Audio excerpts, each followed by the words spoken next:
Hi, my name's Nicole with So Much More, and in today's video we're going to be making the bunny block. Look how cute these blocks are behind me.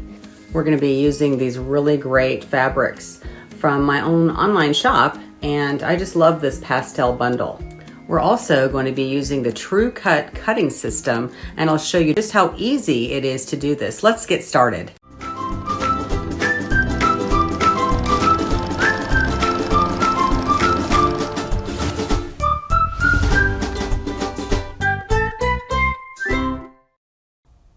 This lovely bundle of fabric was pulled from my shelves for this project, and I love the pastels, and it just really makes me excited for spring.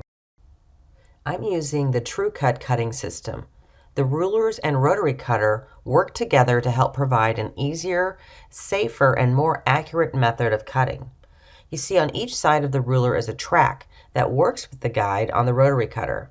As you move the cutter along the ruler's track, the guide keeps the cutter from veering away from the ruler's edge. I'm also using a StraightCut cutter with a 45mm quick change blade. This straight-handled rotary cutter is perfect for most projects. It has a textured side grip for safer handling and comes in 3 different sizes. TrueCut rotary cutters also feature more blade exposure, which makes it easy to cut through thicker fabrics or more layers of fabric at once. Now, I'm only cutting 2 layers in this video, but I'm able to stack fabrics and cut more if I wanted. Now that we have our fabrics cut according to the pattern measurements, it's time to start assembly.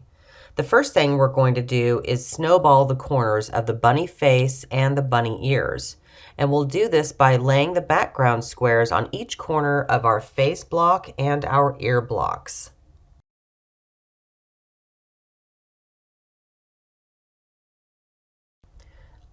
I'll be using my TL2010Q straight stitch sewing machine to assemble this quilt block.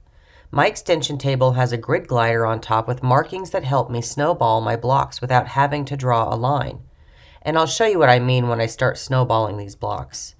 The grid glider is a great accessory to add to your extension table. You can easily lift it up and place it back down to gain access to your bobbin area. And I'll be using a regular presser foot to snowball the corners of the bunny face and the bunny ears. So I'm just going to add that foot to my sewing machine. Before I begin stitching, I'm going to make certain that I'm aligning the top corner of my background square with the needle hole on my base plate, and then align the opposite corner of my background square with a line on my grid glider. And this will give me a perfect diagonal stitch. Now, obviously, you don't have to have a grid glider to do this stitch. You can always eyeball it and hope for the best, or you can draw a diagonal line on each and every square. I used to draw lines on all my snowball blocks before I got my grid glider, so now I'm just saving time, which means that I can make more quilts.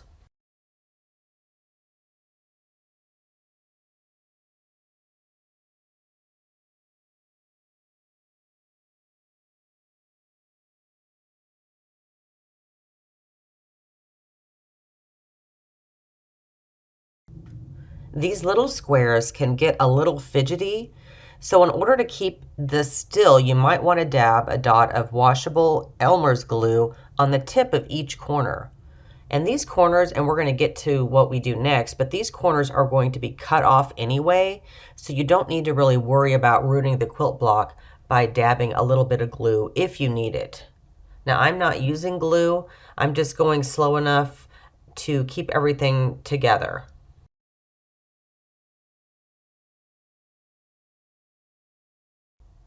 If you don't have washable Elmer's glue, then you can always use a lapel stick or even a stiletto to keep things together as you stitch diagonally across each tiny square.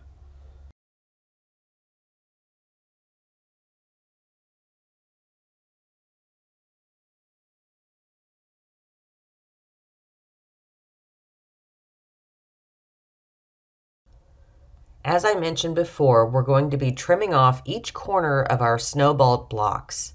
The TrueCut ruler has several different markings for a multitude of measurements.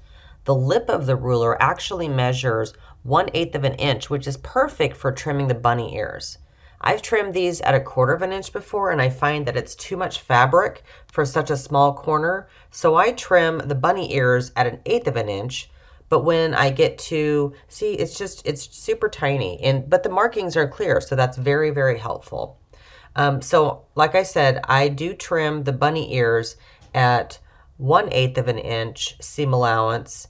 And when we press, we're going to be pressing those over next. And it's nice not to have all that additional, even though 1/8 of an inch of fabric is not a lot, but these are tiny little corners.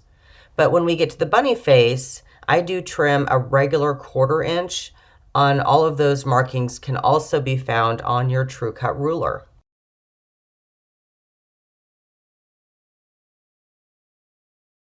And from these trimmings, you're going to have a whole bunch of half square triangles. And some of these pieces are so incredibly tiny that I just toss them. That's just what I do. What are you guys doing with these little trimmings?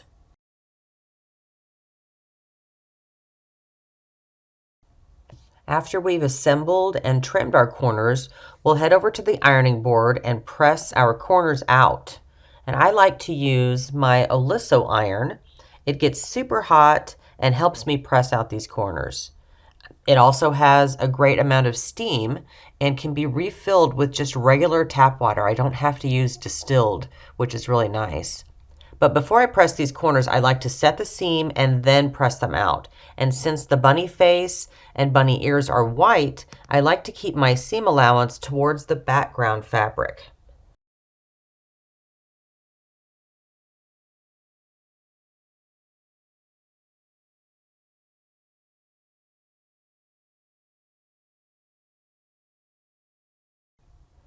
Let's take a look at how this block comes together. Now, while your pattern gives you step-by-step illustrations on how to assemble your block, it's always nice to kind of lay things out to see which pieces go into which place. One of my favorite things about this block is that you don't have to nest any seams. It always takes a lot of pressure off the assembly process when you don't have to wonder which way you need to press for next steps. Back at the sewing machine, we're going to change our presser foot to the 1/4 inch foot. And I'm also going to be using a line, there's a 1/4 inch line, on the grid glider so that I can be doubly sure that my seam allowance is perfect.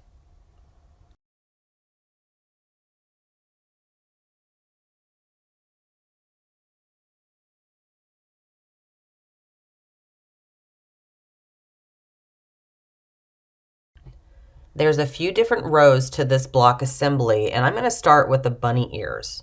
So there's a skinny strip that goes between each ear, and we're going to sew that on first.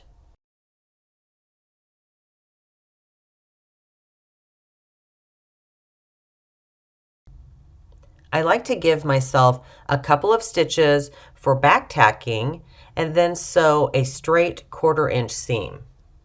And you see there is a line right there on the edge of the grid glider that I'm using to follow. And my 1/4 inch foot also helps keep the fabric at bay.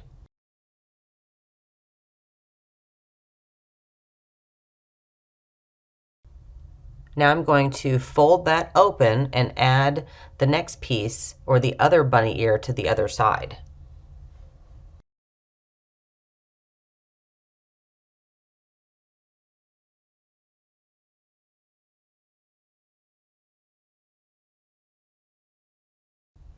I'll be following the same process as before, just back tacking and following the 1/4 inch seam. And this row has 2 side pieces, and those are sewn on just like the middle row was, back tacking at the beginning, following the 1/4 inch seam, and then back tacking at the end. And then finally for the other side to complete this row.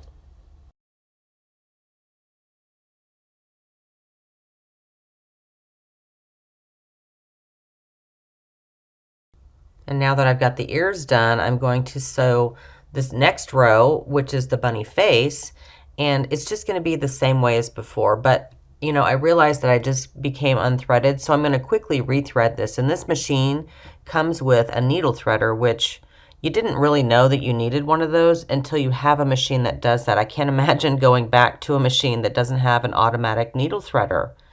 So continuing on with piecing the bunny block, we'll just go ahead and add those sides to complete this other row. This is really coming together quickly. It's a super easy block, and again, I love the fact that there's no nesting seams.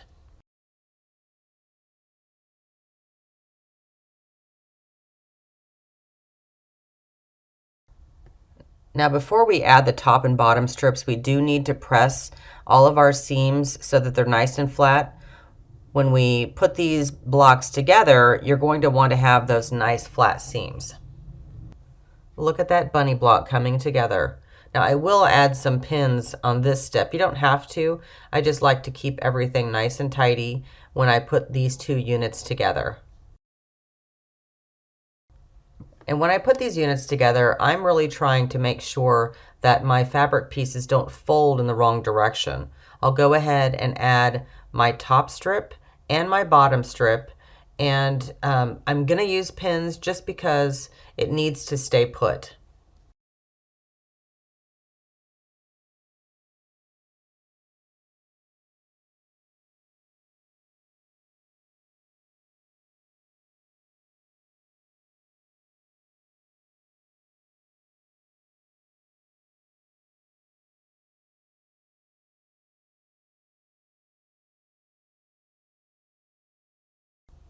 And now for one final press. I'm pressing this middle seam open, which seems like a whole lot of extra work. I just don't like a whole lot of bulk when it comes time to quilting. So I do take that extra step, but you could iron it either way. It's really up to you. That was so fun and easy to put together. Didn't it turn out good? You know, you can make one of these or you can make a lot. See, I made a lot of these into a whole quilt. It's super fun and easy. So go download your pattern and let's make some bunnies. Bye for now.